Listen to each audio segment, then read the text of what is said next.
Welcome to another edition of URP Practical Talk. I am your host, Pastor Wendell Jeffrey. I'm so glad that you have joined us either live or on the World Wide Web. I have traveled extensively and I've lived in 3 countries particularly, and I've worked in those countries too. And it's very difficult to win elections in those countries. I've lived in Trinidad, I went to school in Trinidad, and I've worked there for a while. It's difficult to win an election in Trinidad, for any party to win. It's difficult for a party to win an election in the United States, and it's difficult for a party to win an election in Barbados. Those 3 countries I've lived in. And the reason is that those countries, they deal with issues. When it comes to elections, they deal with issues. It's not very difficult to win an election in Guyana, because all you have to do is vote race. And so the 2 major parties, they go after the race of their supporters, and then they throw in some Amerindians, and that's how you win. However, the political climate is changing in Guyana.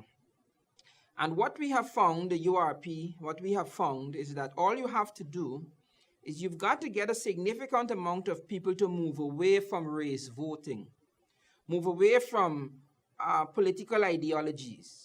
And if we can do that, the URP will be very significant in the upcoming elections. What we also have to do is to garner the support of a sufficient amount of young people. And if we can do that also, so we move away from race, political ideologies, and then we get a significant amount of young people to understand what it is that we are proposing and suggesting, and we would be a force to be reckoned with come 2020. And in keeping with that, we have a young man with us here today in the studio, and I'm going to introduce him, and we're going to have a nice conversation.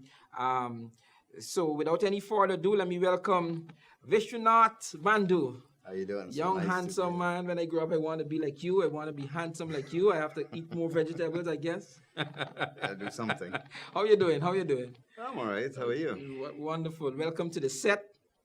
Thank you for having me. Tell us a little about yourself, Vishwanauth. Well, I'm the chief coordinator of the North American groups. Okay. There are many groups throughout New York. We have groups in Canada. We are putting up some in Florida, and the Bronx and Queens. Wow. So very busy guy. A lot of work.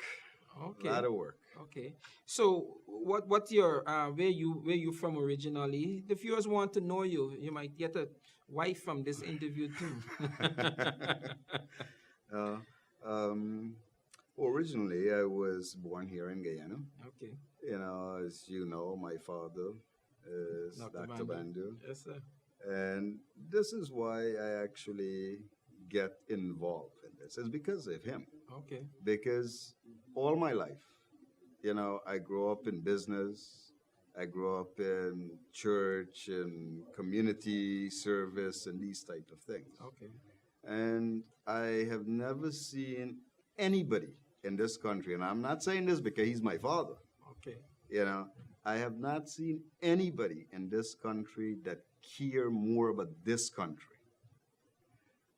This man have left his family. I'm talking about me, my brother, I have a sister, yes. Back in the States and came back here in 92, Mm-hmm.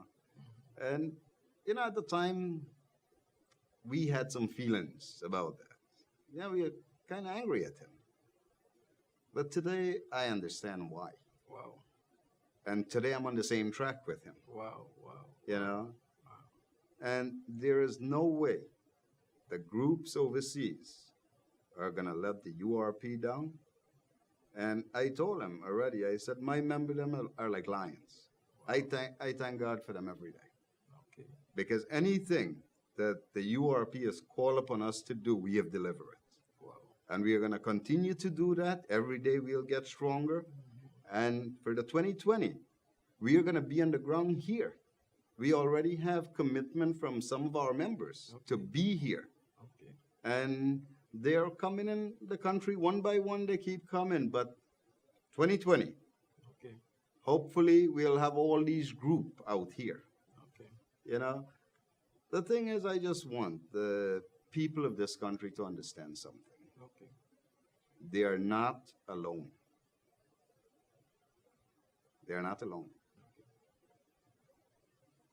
This is why we are rounding up everyone, you know, and being here, seeing, since I came in 7 o'clock in the morning, I've been traveling. Yes. I got home till about 10 o'clock in the night. Yes, sir. And for the past few days, this is the way it's been going. Well, your dad is a trooper, and he keeps all of us on our toes. And I try to run from him sometimes because you can't keep up with him. He gets a bite and he's going and he's going and he's going. You said something though that I want you to come back to, and I want you to focus on. Tell us some more about it. It is the aspect of your daddy's commitment. And the reason I want you to focus on it, Vishwanauth, is because we take what we do for granted. There's no sacrifice really. We go to the polls and we vote for somebody. And that person who is behind the vote, the leader of the party and so on, sometimes the impetus of that person is taken for granted. But you can bring a slant that a lot of us don't understand, which is the sacrifice that your daddy paid in the past and continues to pay because of his patriotic desires for Guyana. I want you to zoom in a little and talk about the fact you said just now that it brought you hurt as a youngster, but now you're doing exactly what your daddy did by way of your sacrifice. There was something triggered in your head. Take the viewers a little through that how you move from being initially offended or angry with what he did to buying into what he did, so much so that you are now the leader of the North American groups. Well, that's very simple. You see, you're young. They said you're old, wisdom. Okay. Young and dumb. I was young and dumb then. Okay. But as time goes on, you educate yourself, you start your own business, doing your own thing, and then you realize in life, really, why are we here? Wow.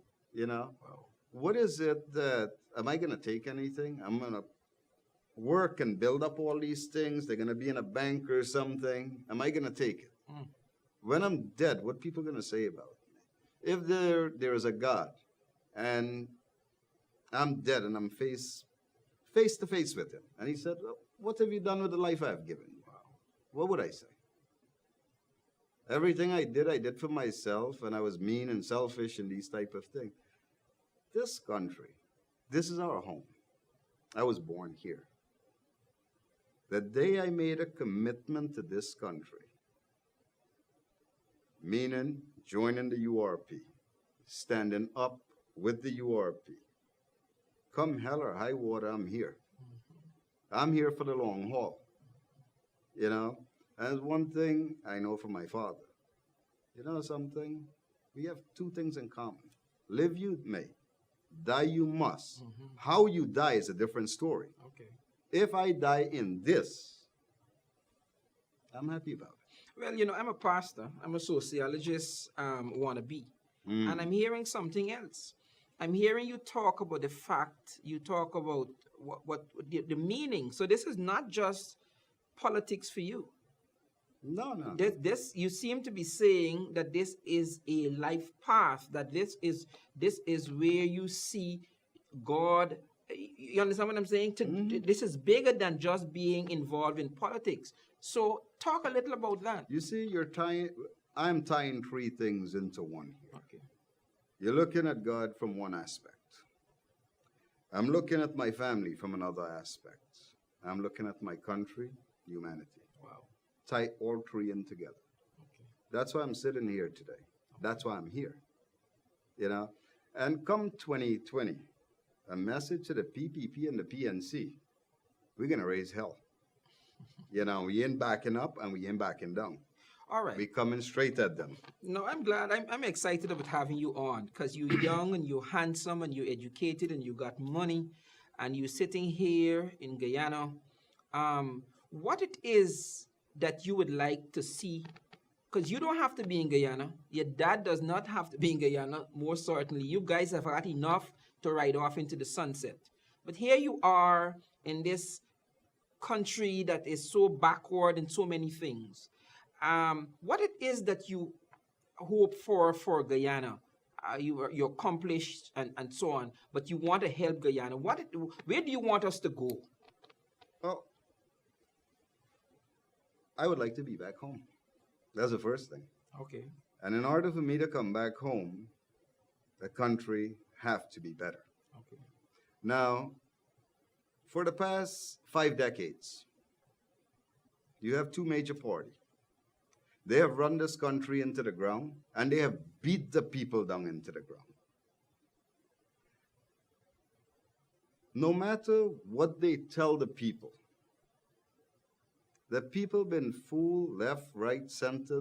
They don't know what to believe anymore.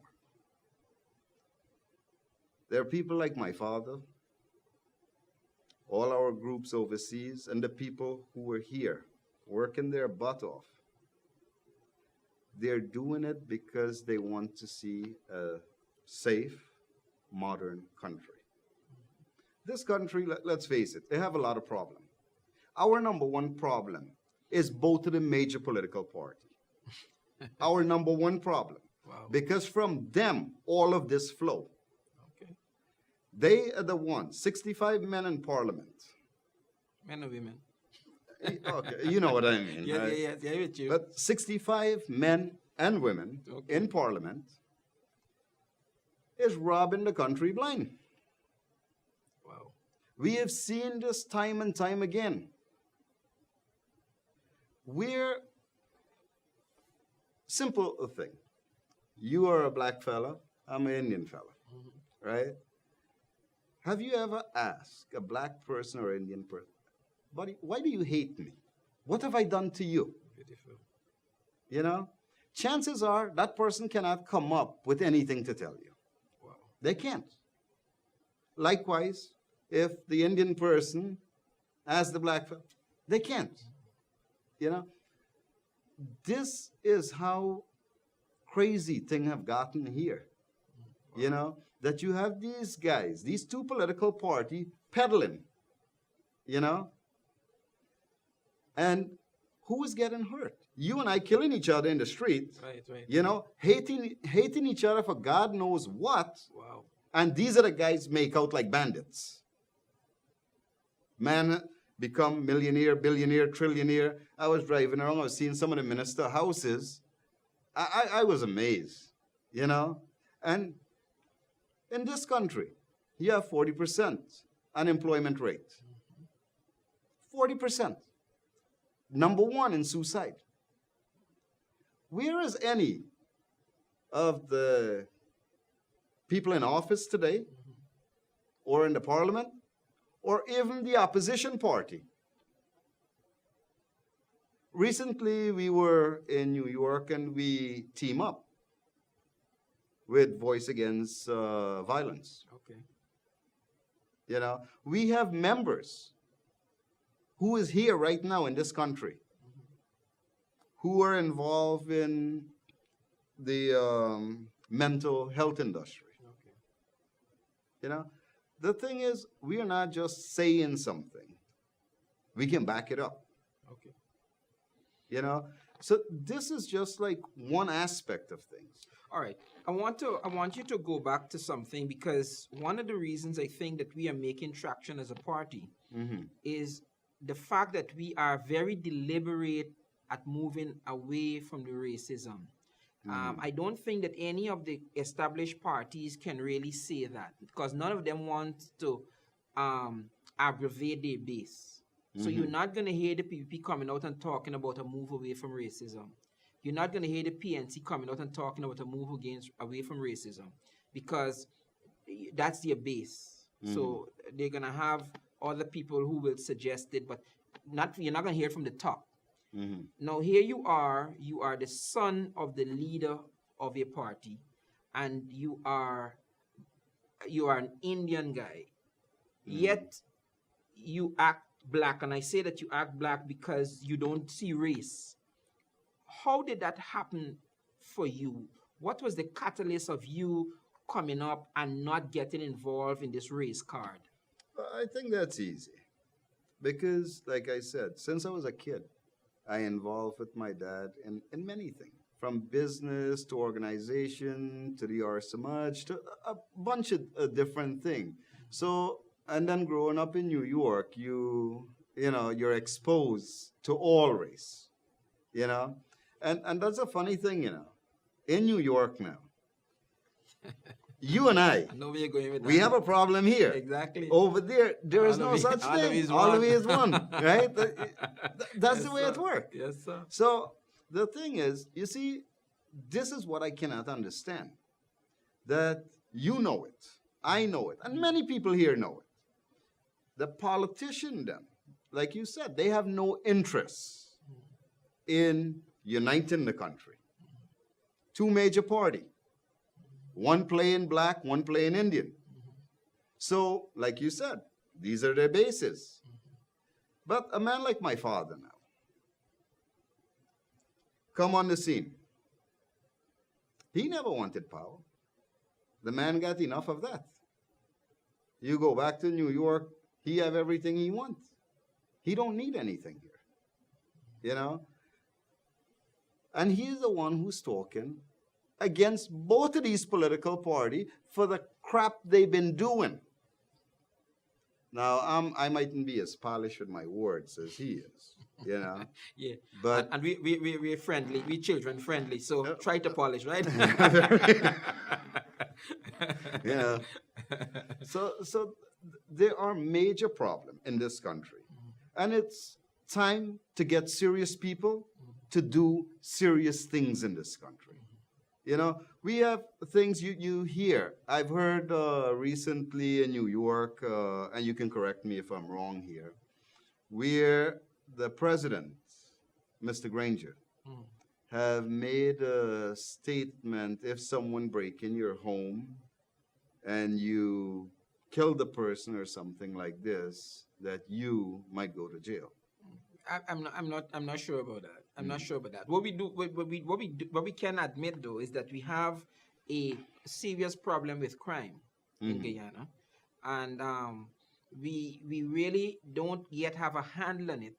Of course, I don't want to hog the program because I've made some suggestions on how we could deal with that, but that's another issue. So we do have a crime problem in Guyana, and as a result of that, it affects our ability to attract people who want to do business. Just recently here, one of the persons from the diaspora was followed from the bank, shot, and robbed. And this happens over and over again.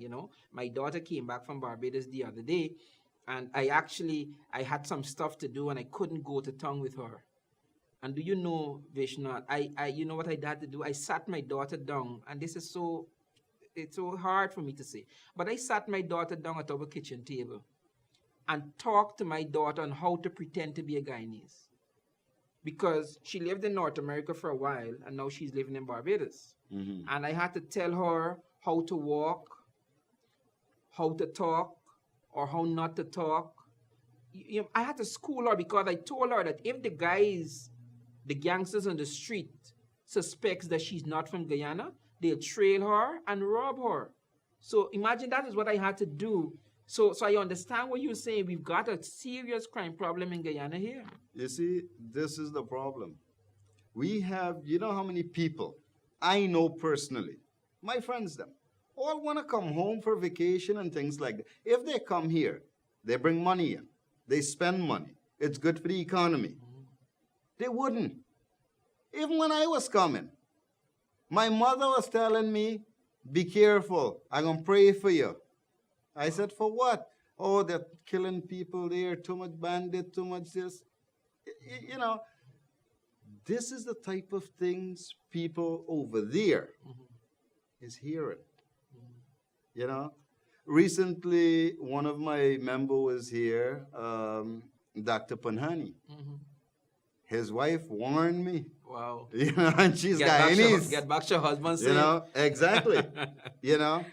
The thing is, we have a serious crime problem, and it seemed to me, in my opinion, that either the government is unwilling or unable to do anything about it. If that's the case, then they should move aside.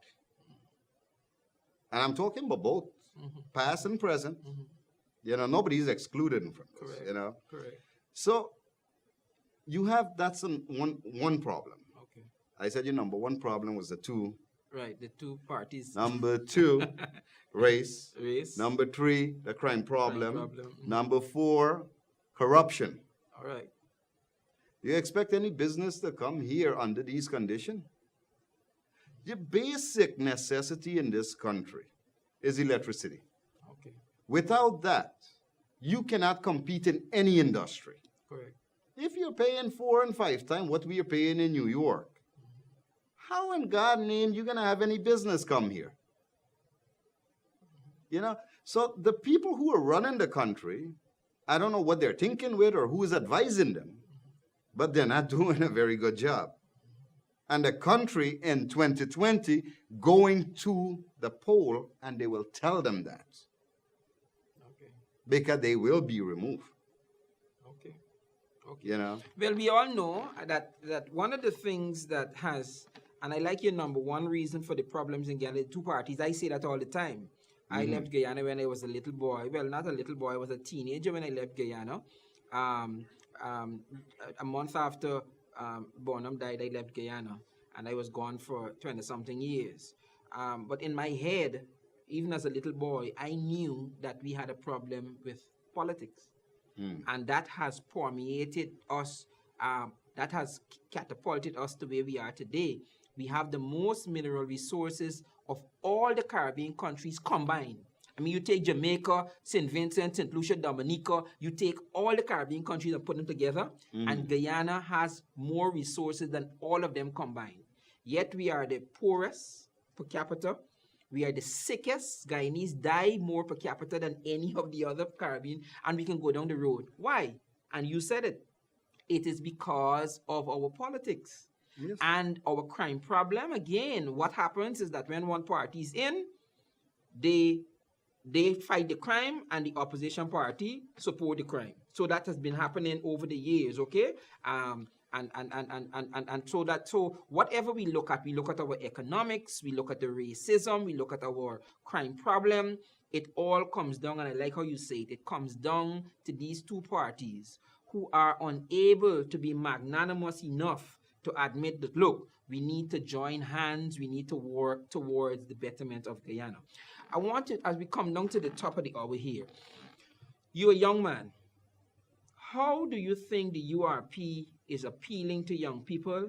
And given the fact that you lead the North America groups, what are your plans to outreach? Because if we could get young people, if the URP could attract young people, move away from racism and attract young people, we can really make an inroad. So I know that you're young and that has been a thought of yours. Share with the viewers, what are some of the things that you do to attract young people? Well, the thing is, what we've been doing, going out, educating the people on the issue. Most people don't read these days. They're always on their cell phone and, but if you sit one-on-one, you and I sit in here talking, we can really trash almost anything out. Okay. The thing is, you just need an open mind. It's not holding on to an ideology when you know that the other person is proving it that's not working. But you're still clinging on to it. Why? It's for you to let go of it. Embrace something new. Something that would work for you. If you look at the older generation with the younger generation, the older generation don't like to be on computers and things like that. They're afraid to get to it, But the younger generation, they're 5 years old. Yeah, they're on it. They're on it, and sometimes they're even better than we are, I know. So, you see, the old and the young, for the URP, and this is what I usually tell people, they complement each other. You have the older people with the wisdom, the experience, and you have the younger people who come with new ideology, new ideas, and they have the educational background to back it up. you know. So to me, they complement each other. For us personally in the URP, if you go on our website, look at the leadership page. We have more women than men. Okay. Right? We have all race there, right? And we have about 30% young people. Okay. You know, this is why coming back here during that election year, I mean, we're going to be here, we keep rotating ourselves, but I'm saying the entire groups them coming in. Coming in droves. Exactly. You know? Okay. Because we need serious people. These guys here, they've been lip singing for the past 5 decades. You tell me, you might be a little older than I am, and you are here more than I am. Is this place any better? Is it any better? Let's say than 10 years ago. And then you go back 10 years to that. Was it better? You go back 10 years. You see, each year, we are going deeper and deeper down. Each year. And this is irrespective of party now. Correct. Because you had one in there for 23 years, right? 28 before that. 28 before that. This one here, I think, is another 2. You know? But from that time to now, I remember people telling me of the older generation how things was in the old days. You know? Well, one man could have worked and maintained his entire family. Today, you see who have. Who don't have, nobody give a damn about them. You know, minimum wage, I think it's $54,000 or $55,000 here. You know, the old age pension is about $19,000. You know, you take away all their utilities and so. Exactly. How do you expect these people to survive? Well, Guyana survives, and we come to the top of the hour here very fast. I'm just enjoying this conversation. I must tell you, got to come back. Guyana survived. We could not make it if we didn't get folks like you from the diaspora sending us a little $50 every now and again. Guyana survives from begging. We are professional beggars. The government begs, and the residents, the citizens beg. That's how we live. We live in the richest countries, and we have to get people from Trinidad to send a little money for us from Barbados and the United States. So that's how we live. We beg. But, you know, I wouldn't argue with that, because I think remittance last year was over 400 million, I think, US dollars came into this country. Yes, sir. You know? Yes. And then a funny thing, earlier today I went to the airport to pick up one of our members. Okay. And I ran into someone I know. And we were talking, and the guy was like, I was showing some pictures on my phone. The guy was like, man, I don't have a phone. Why don't you left your phone? Yeah, that's what happened. Vishwanauth, we're at the top of the hour. Take a half a minute, look in the camera, and talk to young people. It is time for you guys to stand up. It's time to charter your own course. Don't let these politicians charter it for you. Because you know something? You and your parents, your grandparents been going through this for ages. It is time for a serious change in this country. We are here to assist you. You're not alone. We need your help. Support the URP so we can implement policies that can change your life. Thank you. Thank you. I was carried away by your speech there. You sound like a politician. All right. Folks, I want to thank you so much for joining us, URP Practical Talk. Visit us on the web, www.urpguyana.com, or on our Facebook page, URP Guyana. Thanks for joining us. God bless you real good. See you next time, next week, same time, same station. Blessings on you. Peace out.